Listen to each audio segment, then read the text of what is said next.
podcast.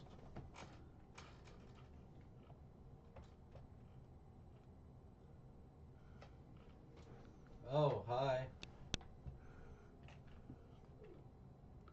What do you want to do first? Happy Gilmore.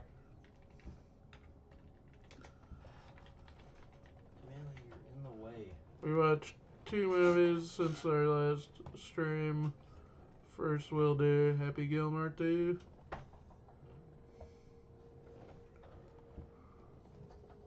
Chandler.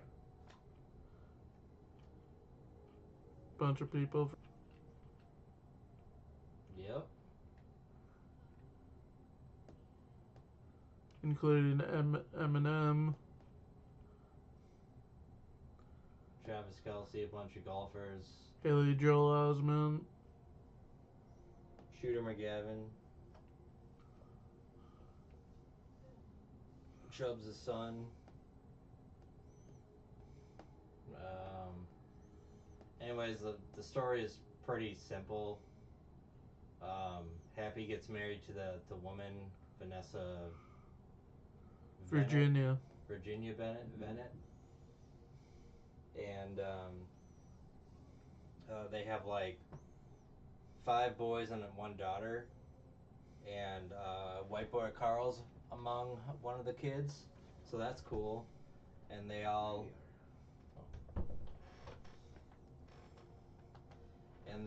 like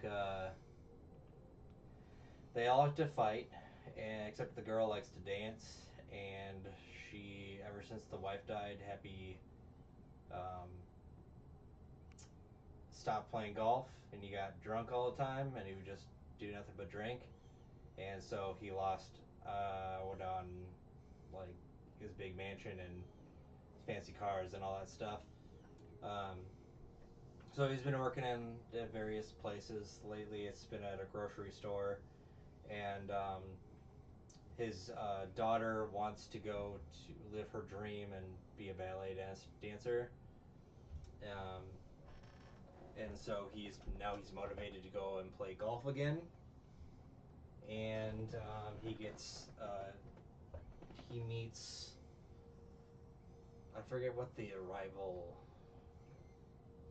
golf thing is, like Mondo. Is that what Maxie. it was? Maxie.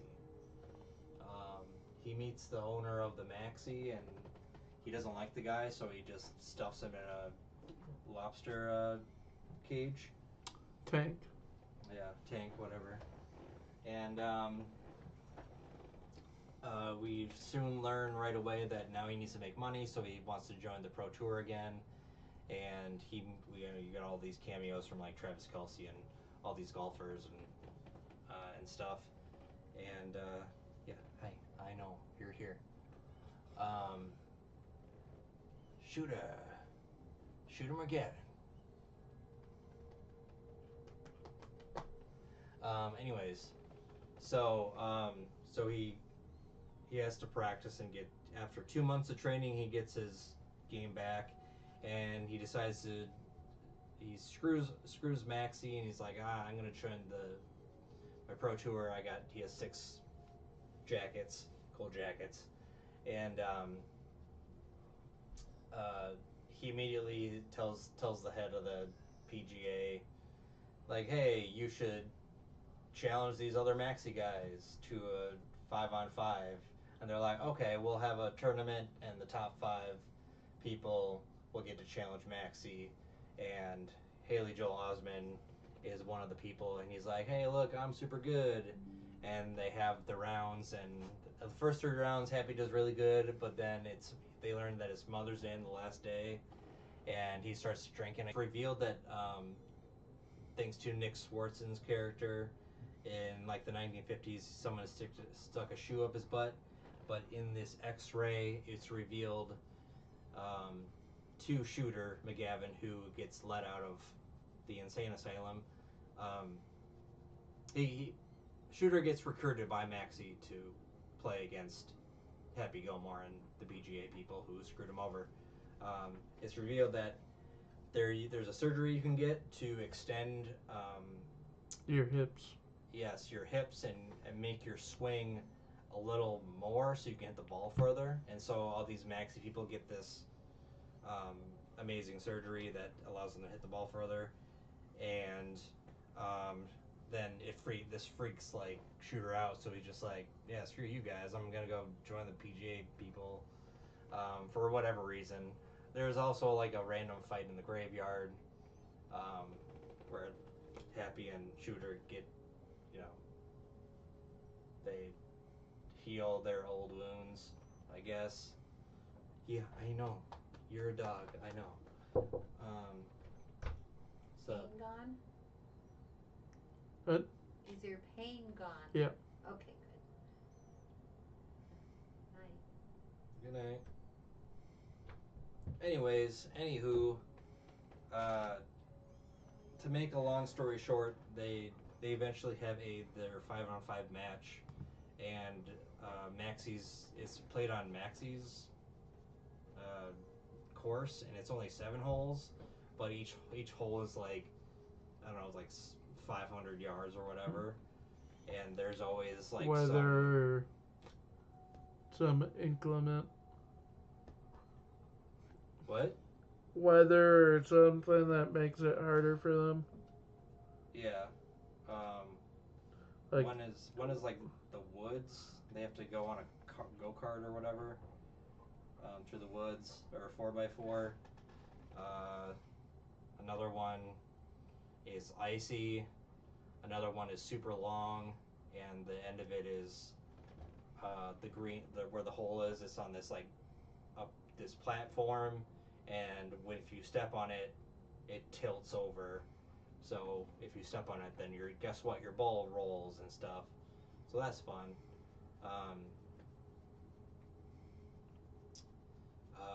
Anyways, there's a back and forth, so it's a 2 wins for each side, and it comes down to the last hole. It's Happy versus Haley Joel Osment, and Happy wins because of his caddy. He helps him, and then they figure out how to get into the hole, and then they win, and then yeah, it's a really that was oh god, that was horrible. Whatever. And there's some and he trains and he stops drinking, but then um, he is reintroduced to drink, so he starts failing, and then um, uh, Shooter McGavin is let out of prison, not prison, the insane asylum, and he's recruited by Maxie to play against Happy Gilmore. Um, the head guy of Maxie pisses Shooter McGavin off, so Shooter McGavin leaves, then joins Happy, and then they have their 5-on-5 match with these the top golfers of the PGA, and there's a bunch of shenanigans in between, and Happy Gilmore in the end wins, and they bring back like pretty much everyone who was in the original movie. They bring back in. So this movie is not necessarily a good movie. Is it above average? Yes. Is it like something that will want to watch a million times in a row? Hell no. You just want to watch this once and be like, okay, I just watched it for nostalgic reasons, and that's it. There's nothing else why you would watch this. Um, and they bring everyone back. People who died, they have like sons or whatever. One was Eminem, the jackass guy. They even had Bob Barker, who was one of the dead people, but they did like it was more like a flashback scene with Bob Barker kind of thing. Who else did they have? They had Jackass guy, Shooter McGavin. They had the guy with the nail in his head. His son was there. Um, uh, Happy has 5 kids.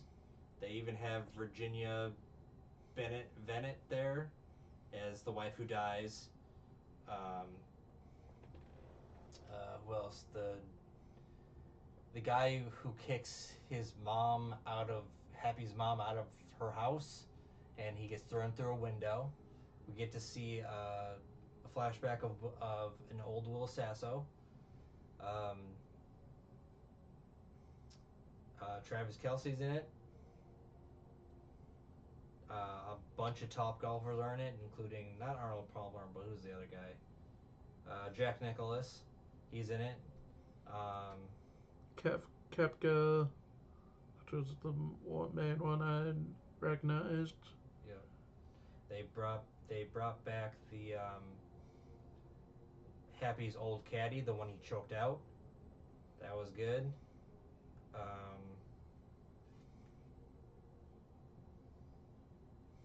Chubbs' son, they brought back. Even he had a wooden hand too. Uh, it was just a nostalgic movie. That's all it was. It was just, let's make this movie. We'll pay you money. Okay, let's do it. Cool. And that's it. So it was, out of five, it's probably like a 3.5. It's above average, and it's just to watch it once. I'd agree. So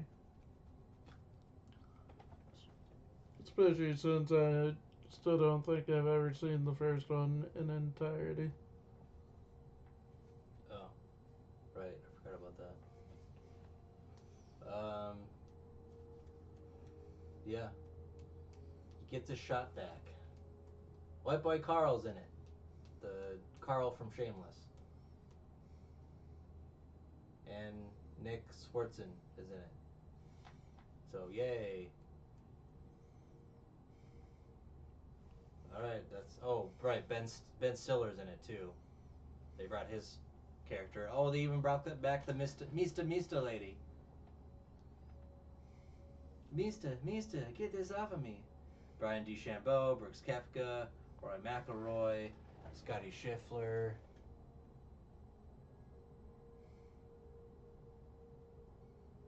Will Zalatoris as a fictionized version of himself. Cool.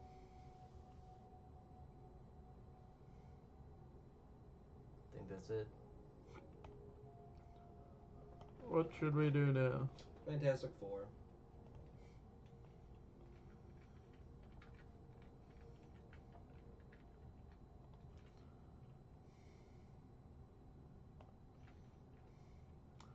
We also watched the new Fantastic Four movie.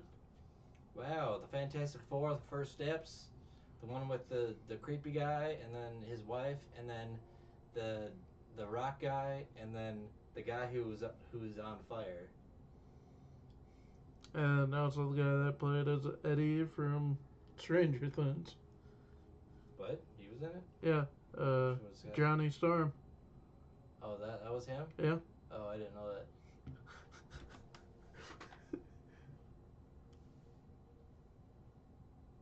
He's been in a lot since Stranger Things. Oh. He was in News to me. Gladiator 2. Oh, I didn't see that one. Along with also Pedro Pascal too. He was in it too. Yeah, the creepy guy.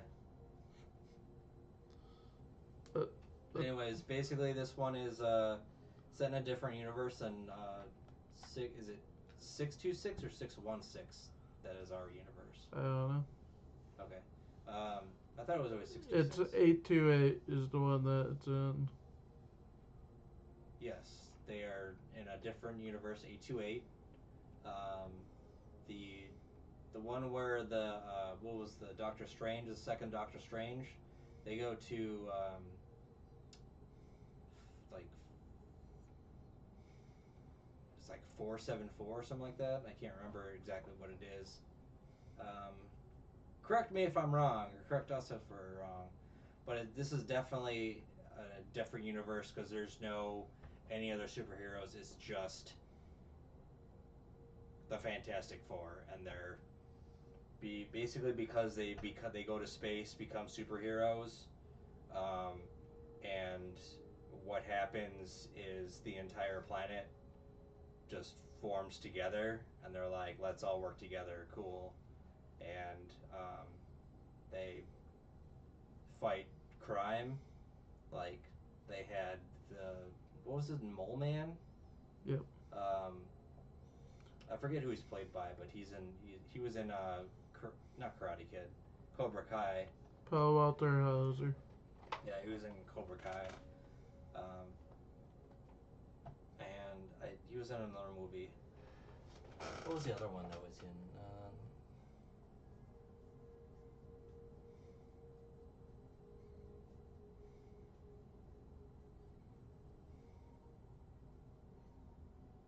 Super Troopers 2.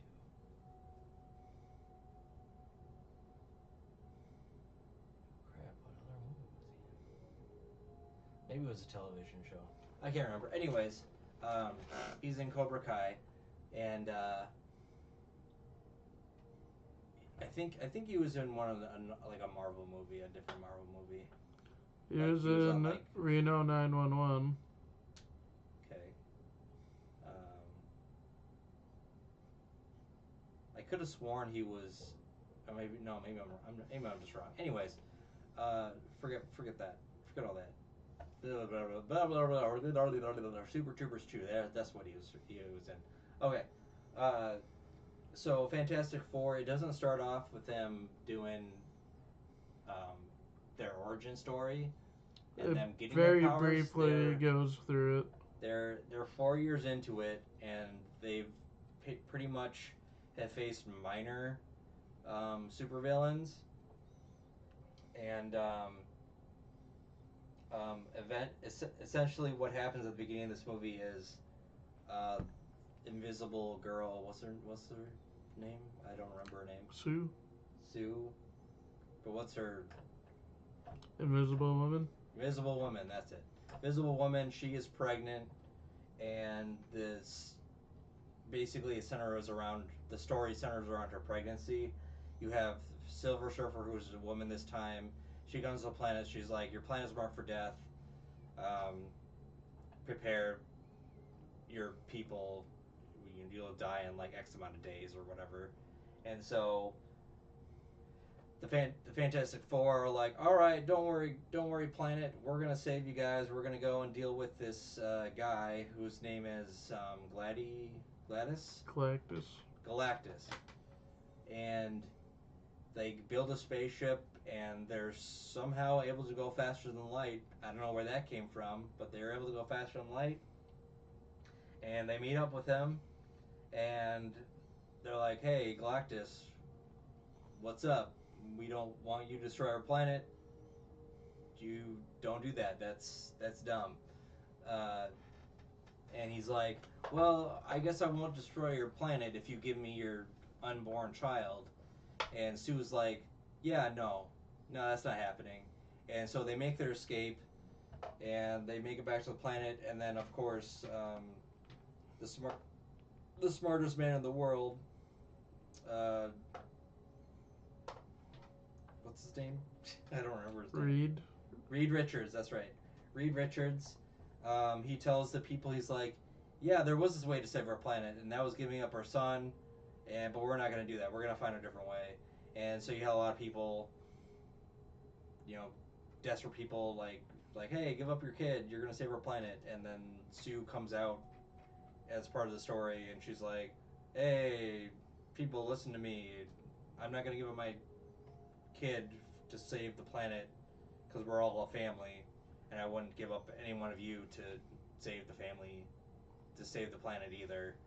And they devise another way, and that way is to they're going to teleport planet Earth to another part of the galaxy, so far away that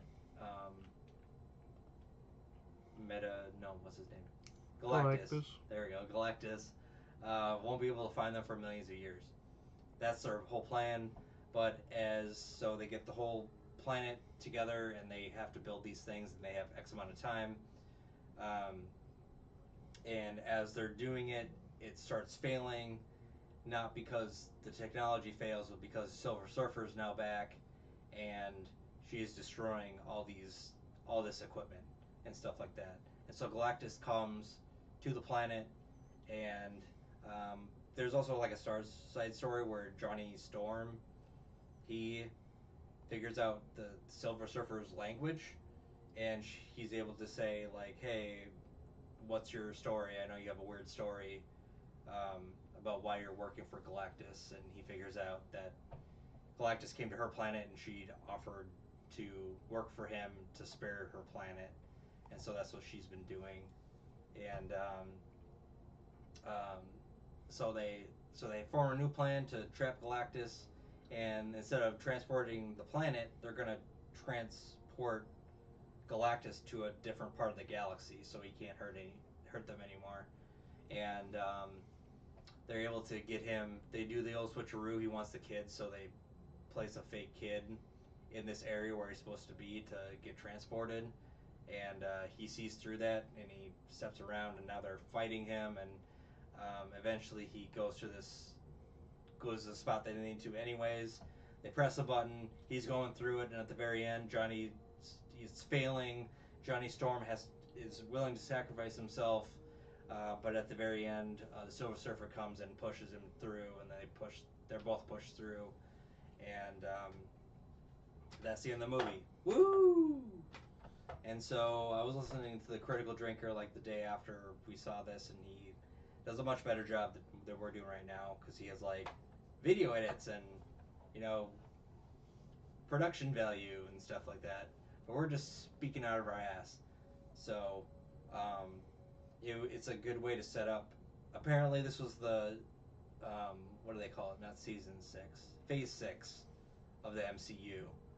So the very first movie of phase 6, and I was not aware of that. But it's just setting up the Avengers Doom. Oh, and by the way, spoilers at the cut scene at the very end is Doctor Doom talking to. It's like 4 years later. Doctor Doom is talking to the Zeus kid, who is able to speak now and stuff, and it's a very scary moment. And she's like, "What are you doing talking to my child? Why are you being so weird?" And it's supposed to set up the Avengers. Doomsday. Doomsday, yeah. With Doctor Doom as the big baddie and why he does things. And Robert Downey Jr. Makes his return, yep. Alright, so cool. So it was better than I thought it was going to be. I thought it was going to be shite, but it wasn't. So that alone is a win, and that's still low bar, but it's better than I thought it was going to be. So just slightly above Happy Gilmore 2. Mainly because there's going to be another one. It's just like the story will continue. So 3.7 out of 5. What now? We can do One Piece, I guess. 8 piece.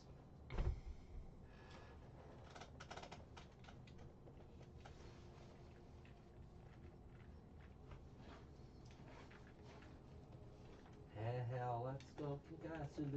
That's somebody wanna protect my balls.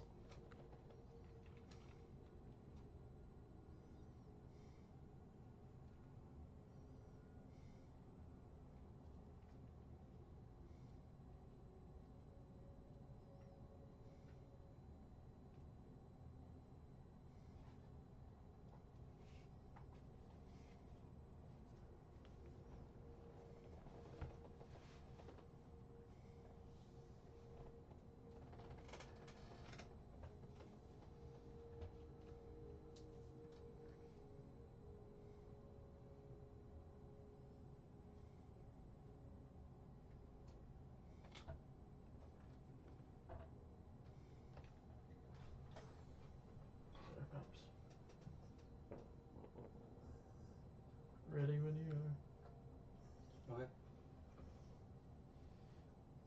Go ahead. Alright, hello. Welcome to the One Piece, which we've been lacking on because we've been playing a different game instead, which is fine. We're gonna be talking about One Piece today. We're at the land of Wano. So we're gonna be talking about like 9:24 to like 9:31. I think I got to. Been watching a lot of other things, so been tired. that kind of stuff. Anyways, where we left off, there was a bunch of stuff that happened.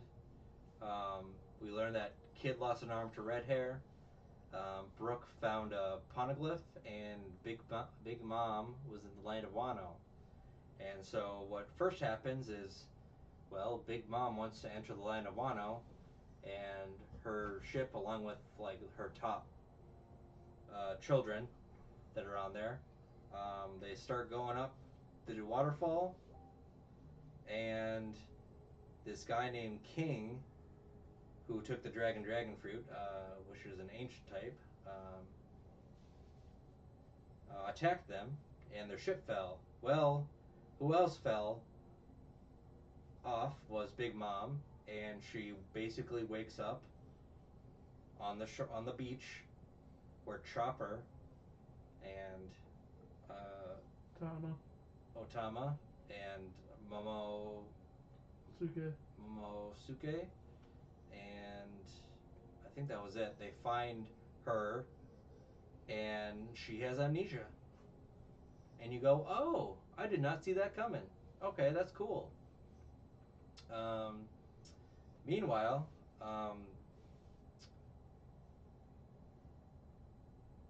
we get to see Sanji turn into Soba Mask. He is attacked by a bunch of headliners. These are the top guys, who are called the Toby Ropo. He is attacked. Who's he attacked by? I put the name down, but I can't see it. Anyways, doesn't matter. He gets attacked, and we get to see him turn into uh, into Soba Mask with his Germa 66 suit, which is really cool. Now he can turn invisible, and he's basically testing it out. He's going against this like T-Rex guy, which is pretty sweet. Um, and then the whole time, what's his name? Why am I blanking on all these names? Matt Mercer plays him, or voices him. Wow. Law, there we go. Thank you. Law is like commenting, and she's like, "Yeah, I'm from the North Blue. I know all about the Germa 66 stuff."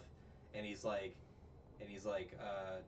he's like, "Oh yeah, this is a thing. This is a thing. This is a thing." And he comments like, "Oh yeah, that's the Stealth Black." And then Sanji's like, "Hey, how do you know about this stuff?" He's like, "I told you, I'm from the North Blue. I know all about this stuff." He's like, "Okay, whatever." And so he, has this fight, and it's pretty fun. Also, at the same time, Robin is caught by by Orochi's ninja, and she tries to get out of it. She can't, but she is able to use her flowers. She has a shadow clone jutsu, she mentions, which is really interesting. Um, he's like, yeah, good thing I have my shadow clone jutsu. I'm like, where in the hell did she learn shadow clone jutsu? But whatever. Yep, we talked about Chopper finding Big Mom unconscious, and Big Mom forgets her name, and they call her Olin instead, and they say don't mention Big Mom. It might reinvigorate her memories, and it's just a more innocent, childlike version of Big Mom that's unaware of what's happening, which is really cool. Um, and Orochi is having this party, and the big what's that called? The concubine, the main concubine, uh, Komurasaki. She her helper, that little girl that likes to smile and laugh all the time. She actually laughs at Orochi for making a statement, and she can't stop laughing, and this pisses him off. So he's like, "I'm gonna kill this little girl," and so Komurasaki is like, "It's like, no, you will not attack this little girl. That I will not allow that." And so, and Orochi's like chasing her around and says, "Well, what do you mean? I'm gonna have to kill you if you don't let me attack this girl. And she's like, I'm ready for it. Yeah, whatever. Fuck you. Like, whatever. And at the end, before Orochi can actually kill her, Kiyoshiru, the Yakuza guy, his name is not Ping Kiyoshiru. He actually slices her in two, basically, and kills her in front of everyone at this party. And everybody's like, "Oh my god, I can't believe she's dead! Like she was the most famous concubine in all the land. How can this be?" But that's what happens. Uh, and then we learn that Komurasaki's quote before she dies is, "If you want a weak woman, the shogun's wife, go ahead and cut me up." Boom, saying like, "Yeah, I'm not afraid of you. Yeah, like whatever. I hate you. You're dumb." Um, another cool fun fact that I had no idea was a thing. Big Mom and Kaido are former crewmates, and now they're both emperors of the sea and against each other, which is very fascinating. Um, we also, interestingly enough, we actually get to see a map of Wano, and it's explained. So basically, Wano is divided into 6 regions. Each region is separated by a river of some sort. And there's also the island to the south, which is Onigashima. And so each region also has a different climate too. You have Kuri, is where Odin Castle is. It's far west. Udon is where the labor camp is, where Luffy is. Um, Fujiyama is the capital, or the flower capital. Ringo is the snowy area with a giant graveyard. Uh, Hakumai is the port towns, and of course, Onigashima is where Kaido is uh, residing. So that was really cool to see that kind of geography and them explain that. Um, there is a point where they Big Mom joins them, and she gets fed some red bean soup, um, and she loves it. And they're like, "All right, now hiring wanted someone that does not goon during work." Oh my god, are you serious, bruh? Anyways, uh, there's a so and then it basically cuts to um, they're all traveling to where Luffy is at the labor camp, and they're like, "We need to get here," and there's more red bean soup here at the labor camp. They basically want to break Luffy out. That's pretty much what it is. Um, and so during this time, there's a story of these Yakuza people, like the napping Kiyoshima, the guy who killed Komurasaki, and a brief mention of Hyogoro the flower, and how he used to be like a good person. He used to help people, even though he was like Yakuza, I guess. But this his grandson or son or whatever was doing evil, bad things and stuff. Um, so we're at the prison, and one of the guards is Daifugo. He starts attacking the old man, and then immediately, like 2 seconds later, we learn that the old man is actually his name is Hyogoro, um, and you're like, oh shit, this is the old man, and he's like, how you haven't worked at all? How are you getting this food? You need to tell me who's giving you these food coupons. Otherwise I'm going to kill you. And he's like, yeah, go ahead, kill me. I don't care. He's a good guy. He reminds me of the old days and stuff.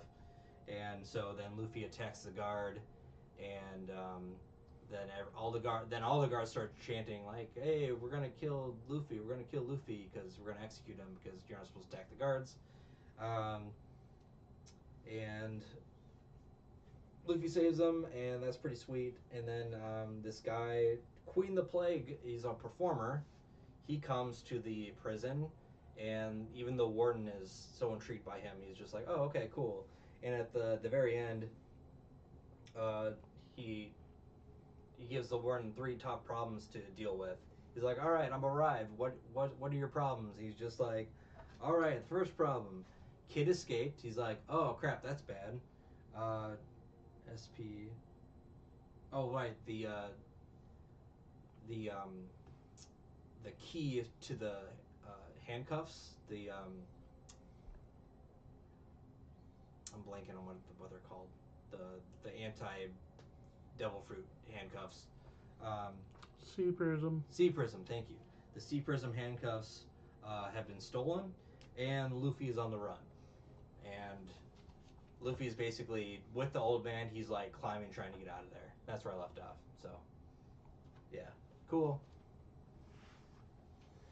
It just this arc just feels like every time I try to watch an episode, it just feels like the weight of like, oh, I have like 1,000 more episodes to watch is always weighing down on me. So it's been slow going. Plus, I've been watching XCOM anyways. So, um, which I will be talking about in the podcast. So there's that. All right, cool. Questions, comments, concerns. All right. If you guys want to leave a like, go ahead. Otherwise, Big Mom will come and eat you. And acting male, hello if you're still here. Sorry, I just noticed.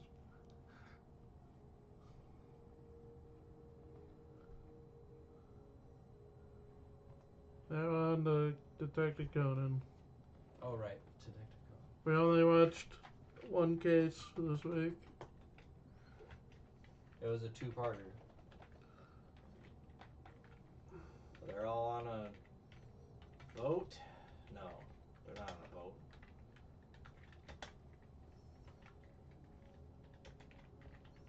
I'm getting it confused with Danganronpa, so I can't remember who died.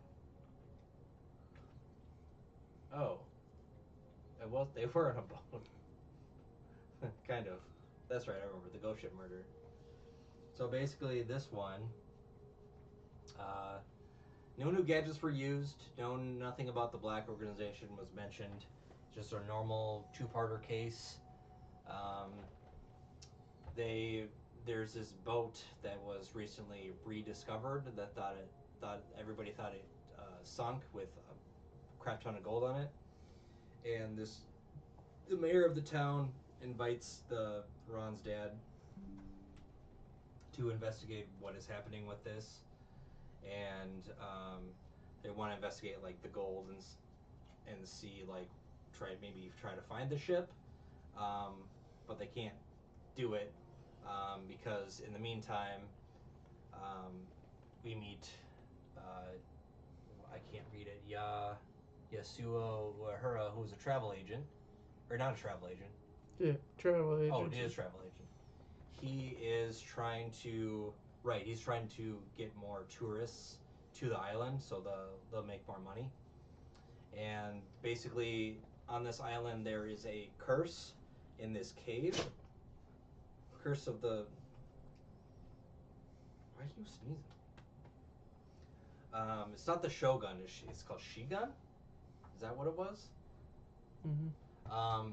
Like many hundreds of years ago, the Shigun arrived in this island, and the people wanted their bounty, so they slaughtered them all. And then ever since then, the Shigun has been like, if you go into this cave, the Shigun will haunt you.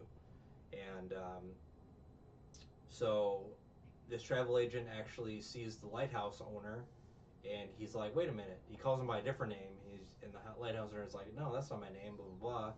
And that's where the murder comes in. This guy dies, and we're like, oh my god, what happened? And who is to blame but um, Ron's dad? And he was chasing after some guy in a ancient samurai suit, armor thing, and he gets accused of murder. And they look at the blood and they're like, no, this blood's really old. That can't be true. That doesn't make any sense. Oh, right. Conan meets a new friend. She's 7 years old, and her name is Suzu Suzu. Suzu Mikami. I can't read it from here, and she thinks she has a boyfriend now, and Conan's like, "Get the hell off of me! You're being all weird and shit." Um, and so they kind of investigate this lighthouse, and they notice that this telescope has been looking into the island instead of out the island.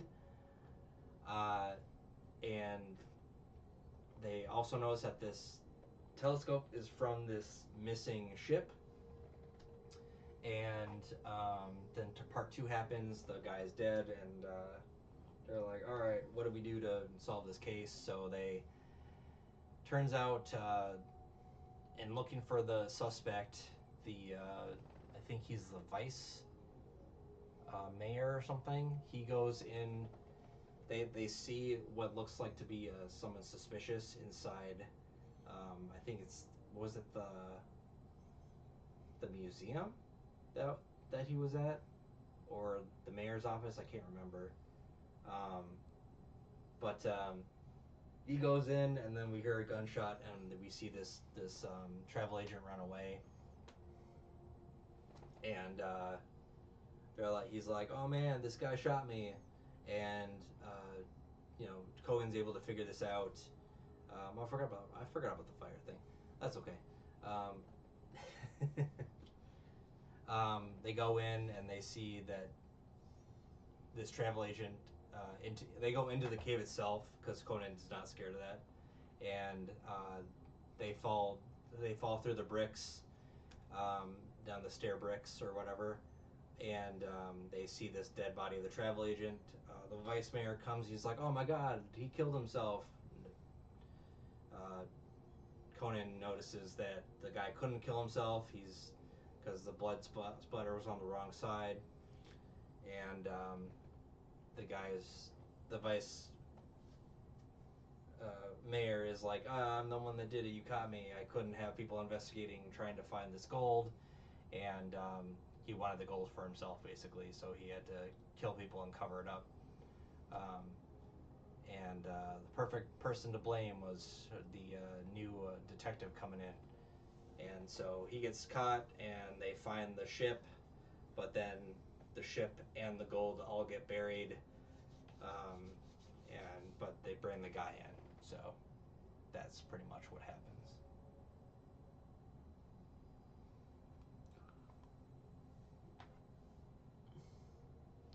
Yeah. There's one thing to note that I found interesting in the Arabic dub that since they censor anything naming or anything that mentions alcohol, they switch it to he gets dizzy when he smells gasoline Oh, wow, that's okay. to also explain the fire. Yep. No, it makes sense, but at the same time, it's just like, bruh, it's just alcohol. He's an adult, whatever. Anyways, anywho, Hopefully next week we'll watch a few more than just one episode. This was also the first two-parter that was the non-canon case, meaning it wasn't in the manga.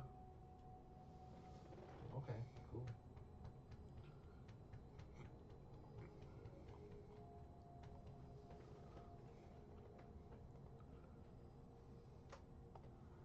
Into the pink bounty blue. And now on to the last part of the night. Yep. Our podcast. First off, I'm pulling it up. Uh, in the last 2 weeks, we had 3 big deaths happen. Oh yeah. Ozzy Osbourne. I forgot the second one, but Hulk Hogan was another. I don't remember the third one was. I think you told Yep. me.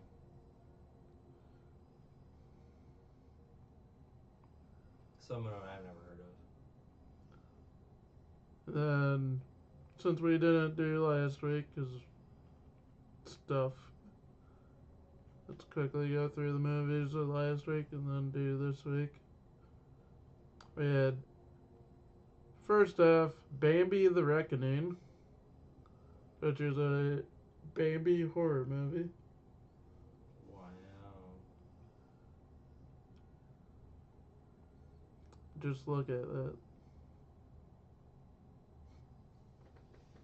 Well, he looks like he's ready to get some revenge. I'd maybe watch this just because horror. And the Disney horror movies haven't been horrible. At least I've only seen the Winnie and the Pooh one, the first one. Then we had Fantastic Four, which we already talked about. Then Oh Hi, which was a horrible movie. It was the last mystery movie I went to. It had a few funny parts, but otherwise it was pointless. Starring Dylan O'Brien, or Logan Lerman. Thought it was Dylan O'Brien, not Logan. But I get those two mixed up all the time. We had 2,000 meters to Andrivka.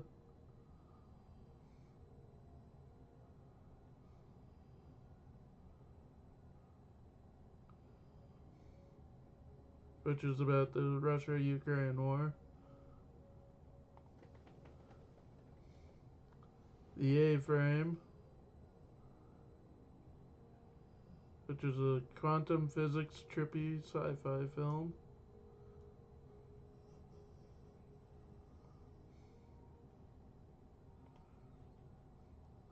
Then Dog on Trial.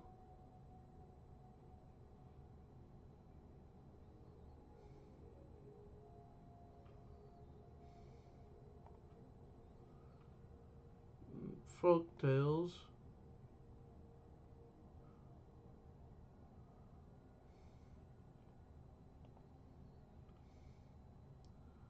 Happy Gilmore 2, which we already talked about.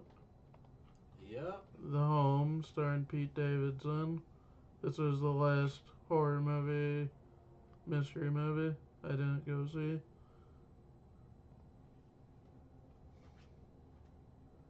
House on Eden, this kind of interested me. It's basically a bunch of YouTubers that made a horror movie. Found footage horror film of some interest. And Osiris, which is another one that interests me.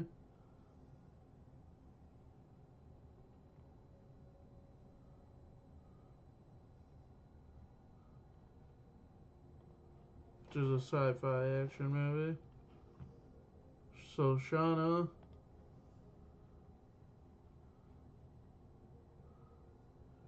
I don't know anything about.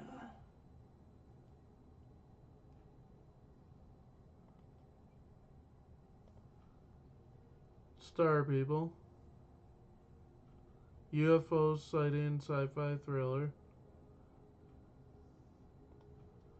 And then this last Wednesday we had Together, starring Dave Franco and Allison Brie. Basically a couple that delve into cannibalism with each other. Cool. And today we had The Bad Guys 2, which is a kids movie. Never saw the first one. Then we have The Naked Gun with Liam Neeson that could be entertaining.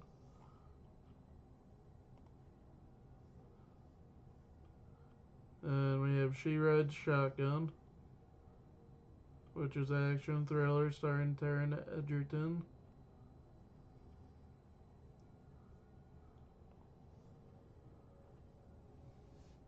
Architectin,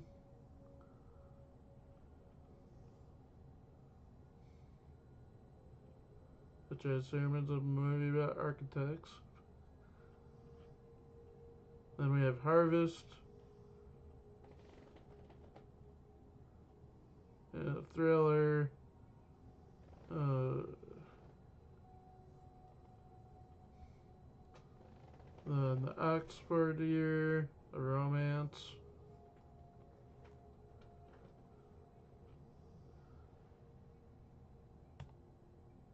Sully Man Story.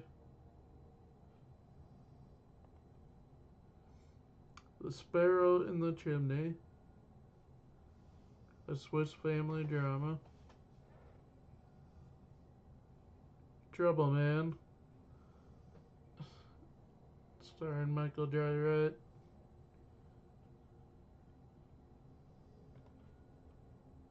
Tura.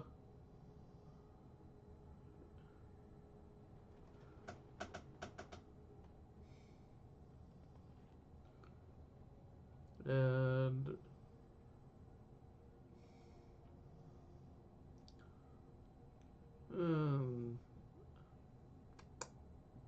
that's it for movies.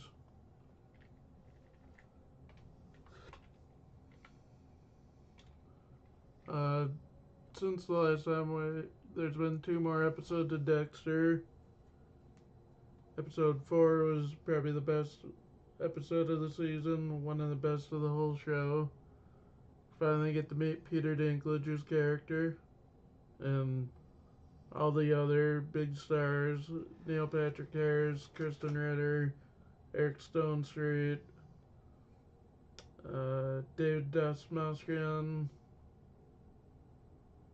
They all fit the roles pretty well. You know, David Dastmalchian is Polka Dot Man. Oh yeah, I know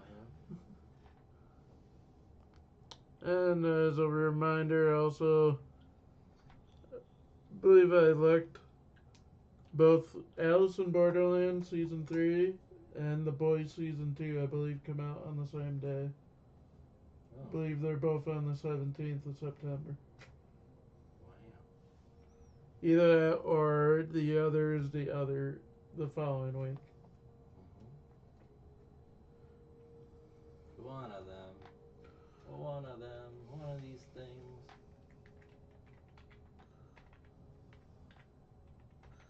And you can talk about whatever you want to talk about. I'm looking Alright, up cool. more stuff. So, the thing I've been watching recently was this game called XCOM Enemy Unknown. For those of you that don't know, basically it's a sci-fi game, a very turn-based game where it's focused on tactics and the different technology and weapons. It's basically there's an invasion by these aliens, and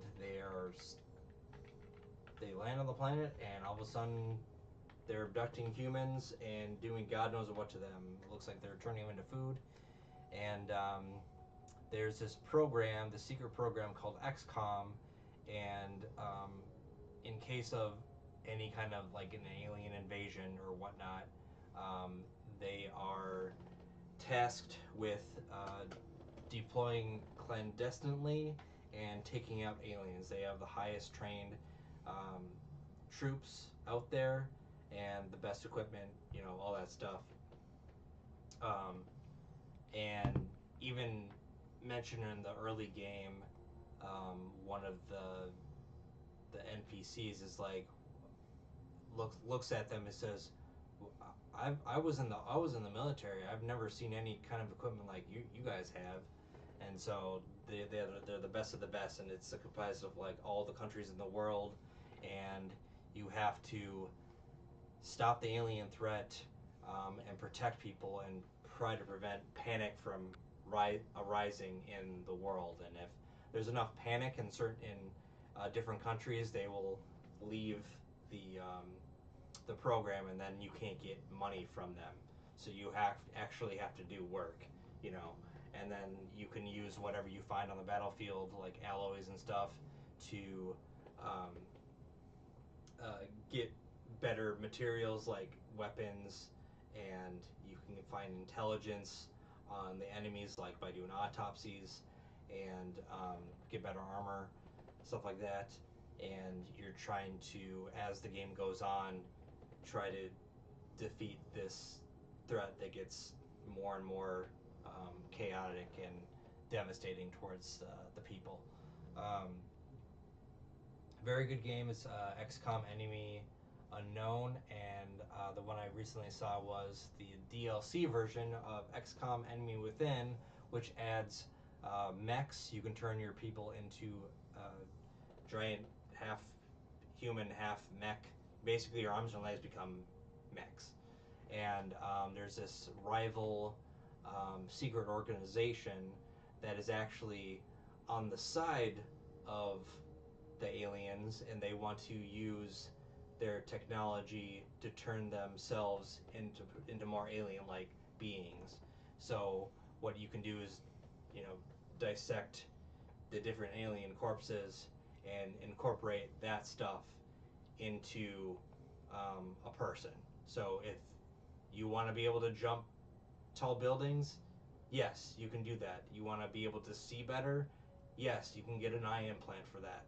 And there's like other things too, and there's also like psychic abilities and stuff. It adds to it. It's if you like strategy and stuff, it's really cool.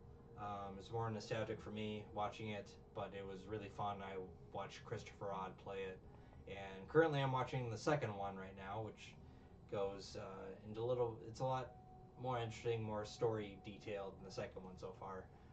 But next time, I'll say that for next time. So, yeah, cool. That's it for me. And the Anime News Network is currently down, so I don't have any anime news. Other than I've been watching a lot of Conan. Outside of that, or what we've been watching, decided to skip all the small cases and just go to all the bigger cases so I can spare some. Once we get to that point, I'll have some surprise and I won't remember everything. Yep. Like, I just finished a little three-parter case that had to do with the Black Organization The Black Organization. that showed all the members of the Black Organization we've seen to that point, which is episode 1000 something, plus a bunch of the FBI members that you see every once in a while finally going at it against each other.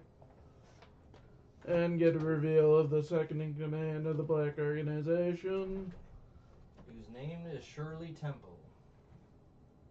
I can't even tell you the guy's name. I don't even remember it. It's a character you see quite often. I just don't remember his name. Oh. It's a guy that's kind of been hinting at for a while, but that he just knows more than he's letting off. Very good. Very good. Once I finish that, which will probably be a couple of weeks still, since I'm only able to really watch one episode a day. Are you still recording? Yeah. And this Thursday I'll be seeing Amon Amarth play live, my favorite band. I'm not gonna stay for Pantera.